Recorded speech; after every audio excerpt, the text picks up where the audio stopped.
Assalamualaikum warahmatullahi wabarakatuh. Perkenalkan, nama saya Sahwal Nabil Maulana. Saya dari jurusan akuntansi reguler B1. Di slide pertama ini, di sini ada judul studi kasus penghindaran pajak dalam sektor pertambangan kasus Raja Mining Indonesia.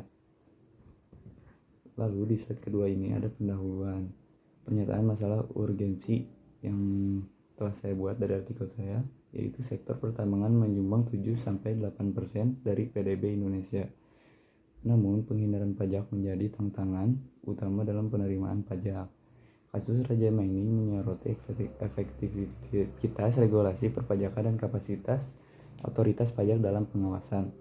Selanjutnya ada tinjauan literatur yang saya buat dari artikel saya sendiri, yaitu penghindaran pajak di sektor ini melibatkan skema seperti transfer pricing, lalu din capitalization, dan treaty shopping.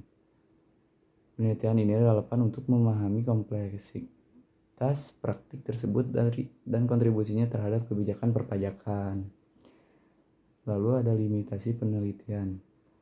Studi terfokus pada kasus Raja Mining dari 1997 hingga tahun 2001. Selanjutnya ada tujuan penelitian. Tujuan penelitian ini yang pertama ada menganalisis pola penghindaran pajak Raja Mining. Yang kedua, mengkaji faktor pendorong praktik tersebut. Ketiga, mengevaluasi dampak terhadap penerimaan negara. Keempat, merumuskan rekomendasi kebijakan perpajakan. Selanjutnya di slide ketiga ini ada metode penelitian. Subjek dan objek metode penelitian yang telah saya buat. Yang pertama itu ada subjek praktik penghindaran pajak pada PT Raja Mining. Yang kedua itu ada objek laporan keuangan, dokumen perpajakan, dan wawancara dengan pihak terkait. Selanjutnya ada tahapan penelitian.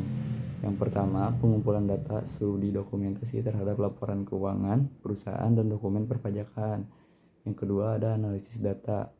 Ada dua analisis datanya. Yang ke satu metode analisis tematik untuk mengidentifikasi pola penghindaran pajak. Yang kedua ada metode validasi triangulasi sumber untuk memastikan keabsahan data. Di slide keempat ini ada landasan teori. Landasan teori yang saya buat yaitu ada 5. 1. Penghindaran pajak tax avoidance oleh Hanlon dan Hedgeman tahun 2010. Yang kedua ada transfer pricing. Yang ketiga ada discapitalization. Yang keempat ada treaty shopping. Dan kelima regulasi perpajakan sektor pertambangan. Lalu di slide kelima ini ada hasil dan pembahasan. Ya, saya membuat 4 pembahasan tentang PT Raja Mining ini. Yang pertama ada praktik penghindaran pajak PT Raja Mining, yaitu menggunakan transfer pricing dengan penjualan produk di bawah harga pasar. Lalu menerapkan decapitalization dengan rasio utang tinggi, mengurangi laba kena pajak. Selanjutnya memanfaatkan treaty shopping melalui pendirian entitas di negara dengan P3B menguntungkan. Selanjutnya yang kedua, faktor pendorong. Di dalam faktor pendorong ini ada kompleksitas regulasi perpajakan dan keterbatasan kapasitas otoritas pajak. Selanjutnya lemahnya koordinasi antar lembaga dan tingginya insentif finansial. Lalu yang ketiga, dampak terhadap penerimaan negara. Di dalamnya itu ada estimasi kerugian negara mencapai 150-200 miliar per tahun dan distorsi data kinerja sektor pertambangan. Lalu selanjutnya yang keempat, implikasi kebijakan.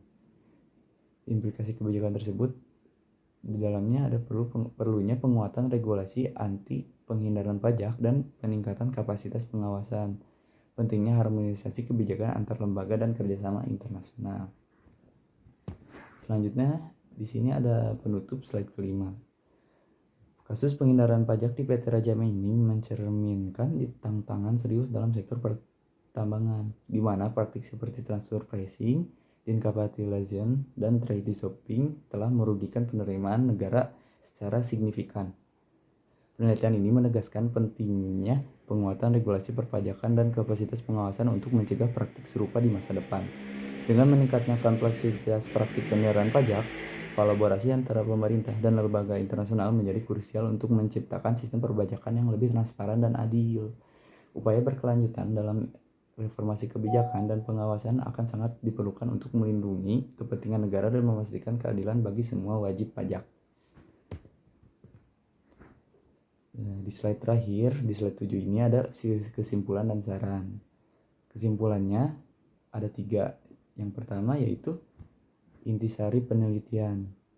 Praktik penghindaran pajak PT Raja Mening dilakukan melalui skema transfer pricing dan capitalization dan treaty shopping yang berpotensi menyebabkan kerugian negara mencapai 150 sampai 200 miliar per tahun.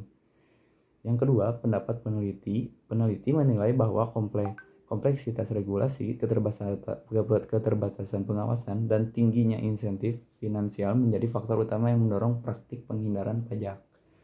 Selanjutnya, yang ketiga itu ada rekomendasi penelitian berikutnya. Diperlukan implementasi strategi bertahap mulai dari pembentukan unit khusus pengawasan hingga transformasi digital sistem perpajakan untuk mencegah praktik penghindaran pajak di sektor pertambangan. Saran saya yaitu regulator memperkuat regulasi untuk lebih responsif terhadap inovasi dan risiko baru di era digital. Yang kedua, perusahaan membangun budaya etika, meningkatkan transparansi, dan memperkuat pengawasan internal. Yang ketiga, ada peneliti melakukan studi lebih lanjut pada kasus serupa untuk mendukung pengembangan kebijakan perpajakan yang lebih baik. Oke, segitu dari saya. Terima kasih. Wassalamualaikum warahmatullahi wabarakatuh.